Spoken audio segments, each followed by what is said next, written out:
Witam serdecznie na moim kanale. Dzisiaj wracamy do Amigi 1200 z kartą PowerPC oraz z kartą graficzną Bevision. Dlaczego wracamy do tego modelu w takiej konfiguracji? Bo obiecałem Wam testy. Na wstępie widzieliście moją Amigę w nowej obudowie, w nowej bordowej obudowie, czy w takiej obudowie ciemny burgund. Jest to limitowana seria Asahi, czyli ciemnych kolorów. W tym przypadku jest to model w wolnym tłumaczeniu czerwony diabeł. Myślę, że pasuje do tej Amigi. Jest to uargumentowane mitologią japońską, natomiast nie jest to, że tak powiem, głównym tematem dzisiejszego odcinka, więc wracamy do samej Amigi. Udało mi się dobrze ją skonfigurować. Działa tutaj Warp 3D, czyli tak naprawdę mamy OpenGL-a i wygładzanie ekranu, także nie mamy już tej takiej typowej pikselozy przy, powiedzmy, niższych rozdzielczościach 320x200. Możemy to robić zarówno dla procesora Motorola, jak i dla procesora PowerPC. W przypadku tego drugiego oczywiście Warp OS, tylko mamy taką możliwość przy tym systemie. Co mogę Wam powiedzieć więcej? Zobaczcie, zainstalowałem, bo łatwiej było to skonfigurować, sterowniki karty graficznej w wersji czwartej.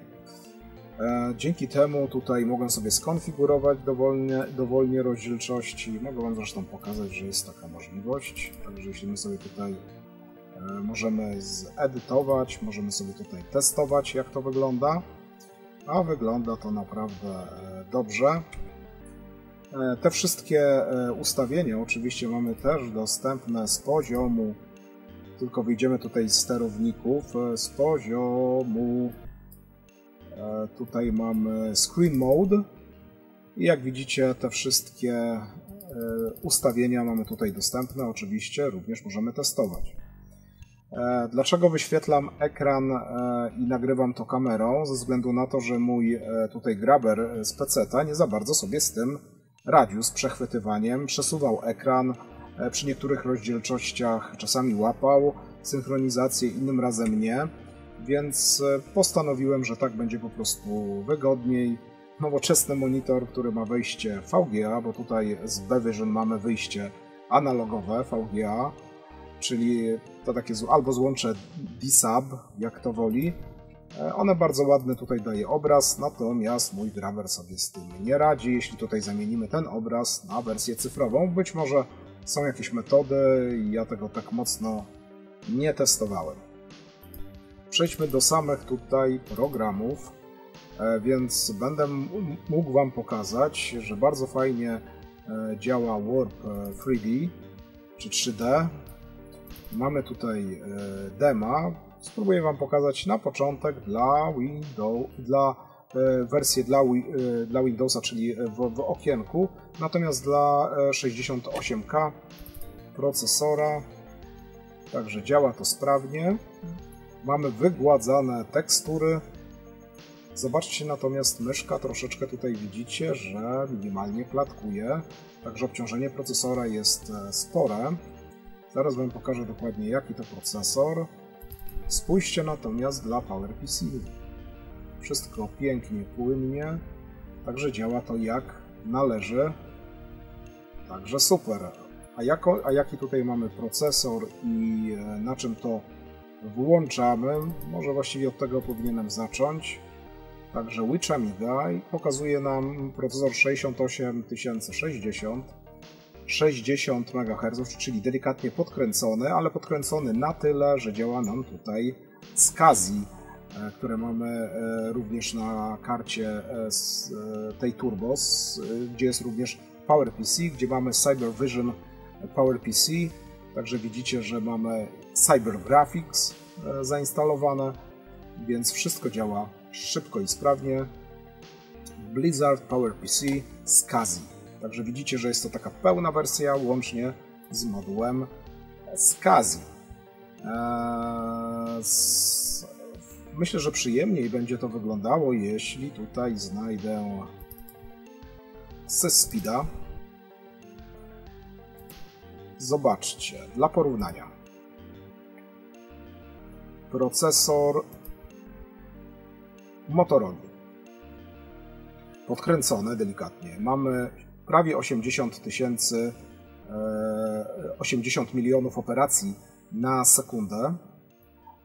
W przypadku, jeśli my tutaj sobie PowerPC sprawdzimy, zobaczcie, mamy prawie 260 milionów operacji na sekundę, czyli możemy tutaj zweryfikować, że mamy prawie 4-krotnie szybszy procesor w tych takich testach bardzo surowych.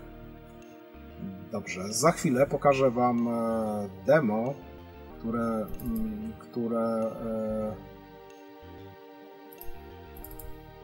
które jest specjalnie napisane pod PowerPC, ale zanim włączę, to tylko powiem, że zostawię Was sam na sam z tym demem, tak żebyście słyszeli dźwięk oraz zwróćcie uwagę, jakiej jakości jest demo, a mówimy cały czas o klasycznej Amidze 1200, do której jest dołożone PowerPC, dołożona jest karta graficzna Bevision, gdzie mamy obsługę 3D, gdzie mamy Warpa 3D, więc mamy wygładzanie tekstur. Także włączam demo.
pokażę Wam jeszcze, jak działa Quake w wersji dla PowerPC. Wcześniej pokazywałem Wam Quake'a dla układów AGA bez karty graficznej, zarówno dla PowerUp'a, jak i dla WarpOS-a. W tej chwili powtórzę ten test dla karty graficznej. Będziecie mogli zobaczyć, jaka jest różnica. W tej chwili mam uruchomionego PowerUp'a, więc wybieram tą wersję. Zobaczcie, w przypadku grafiki mamy CyberVision PowerPC 8 bitów, czyli 2 do potęgi 8, 256 kolorów, 320 na 240. Uruchamiam samą grę i będę chciał sprawdzić, jaki będziemy mieli w tej chwili klatkarz.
Ok, przyciszyłem, tak żeby mógł Wam przekazać troszeczkę informacji.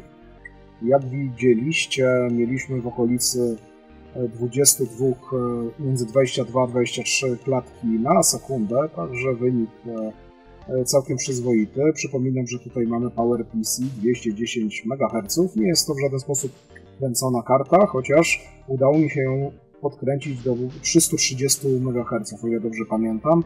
Z tym, że nie chcę jej tutaj tak bardzo męczyć. Jest to karta już wiekowa, jak zresztą pewnie wiecie. Chciałem Wam pokazać, że zobaczcie, nawet na dużych salach Quake działa po prostu super płynnie. Ostatnio składałem swojego pierwszego Pentiuma 60 i powiem tyle, że Quake działał dużo słabiej. Miał w okolicach 16 klatek na sekundę, o ile dobrze pamiętam, więc te duże pomieszczenia troszeczkę tutaj klatkowały, więc Amiga, co prawda dopasiona z 92 roku, naprawdę bardzo sprawnie sobie radzi z tym tytułem. Co ważne, ta obudowa, o której wcześniej mówiłem, ta czerwona wiśniowa obudowa, otrzymałem ją tutaj od Marka, fana kanału. Ja bardzo dziękuję Markowi za tą obudowę. Swoją przekazałem innemu koledze, żeby się nie zmarnowała. Marek chce być osobą anonimową, więc więcej danych nie podaję. Natomiast Marku, bardzo dziękuję Ci za ten prezent. Amiga docelowo z PowerPC zostanie w tej czerwonej obudowie, wiśniowej obudowie. Także czerwony diabeł z PowerPC działa znakomicie. Chciałem Wam jeszcze przekazać troszeczkę więcej informacji, jak upchnąć PowerPC w desktopowej obudowie i żeby to sprawnie działało i z jakimi problemami się spotkałem. Myślę, że to będzie dla Was dosyć atrakcyjne.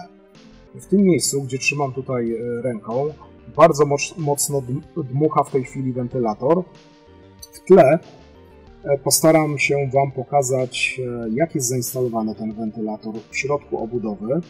On jest idealnie zamontowany nad kartą graficzną Bevision. Na samej karcie graficznej główny chip, który się najbardziej grzeje, ma radiator i na niego jest nadmuchiwane zimne powietrze bezpośrednio z wentylatora. Wentylator jest w specjalnej podstawce, również w kolorze tej Amigi. Montuje się tą podstawkę do kratki od dołu Amigi, od dołu tej górnej części Amigi. Przez to nie niszczymy obudowy. Jest to naprawdę bardzo fajnie stworzony wydruk.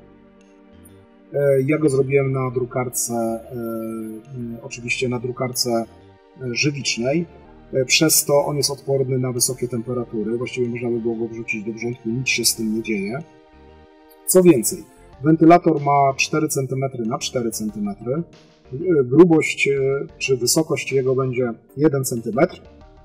Jest on podłączony w ten sposób, że zasilanie stacji dyskietki jest rozgałęzione. Mamy zasilanie stacji dyskietek oraz drugi przewód, do którego podłączona jest mała płytka ze zworką. Mamy możliwość przełączenia 12 lub 5 V na wentylator. Wentylator jest 12V. Ja tutaj go kręcę 5 V, także on jest bardzo cichy.